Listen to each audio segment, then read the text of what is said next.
The Fix premiered March 18th, 2019 on ABC. This feels like a therapeutic project for Marcia Clark, the lead prosecutor in the O.J. Simpson case. Here's a bit of what she had to say about it. So we wanted to set the table in a way that would immediately tell the audience this is where we are and this is who we are, and it would be a recognizable thing, which is something we intend to do in every season. We are going to have recognizable people that are taken in very different directions than the real world took them. It was tough. It was tough writing.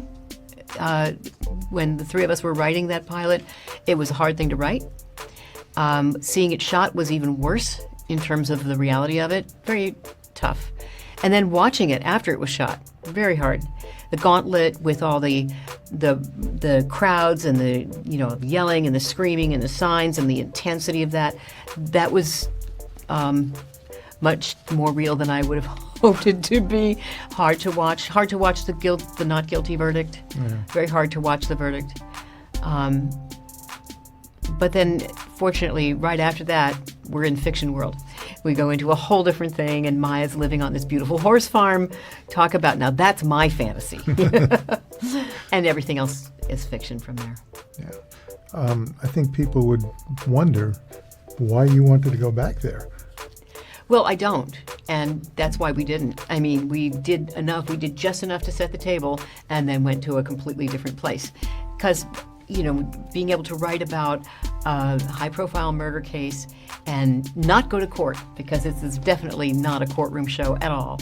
We show everything that goes on behind the scenes, all the maneuvering and the strategies and the personal things that go on for each of the sides. Sevi with his family, Maya with her relationships. Everybody has something going on outside the courtroom, and the case affects all of that. And so all the twists and turns that happen behind the scenes when there are no cameras, that's what I wanted to write about. That's what we had so much fun doing, and that's the whole point of the show. So you're telling me this is going to be very different, and people will probably leave that behind. Oh, yeah. They won't have a choice Right. because Maya's a completely fictional character. Right. She's not me. And Sevi is certainly not Simpson. So you're going to have a completely new Right. feeling, and yet, the feeling I hope conveyed of being behind the scenes, you get some real stuff there. I mean, I do talk about that from a personal experience, of course, what really happens and how both sides try to use the media to their own advantage to spin public opinion, that sort of thing. And every episode is going to leave you with a cliffhanger. It's a roller coaster, really, of a show. Lots of ups and downs. The characters are going to do things you don't expect, and hopefully you will not guess who really did it until the very end when we tell you. But we will tell you. We will answer all questions in the 10th and the last episode and move on to a new case in season 2. Marcia Clark is one of the show's executive producers. Season 1's murder case stars Robin Tunney as Maya Travis, the lead prosecutor, and a name I cannot pronounce as Sevi Johnson, the alleged murderer. The similarities with the O.J. case is distracting from a potentially good fictional story.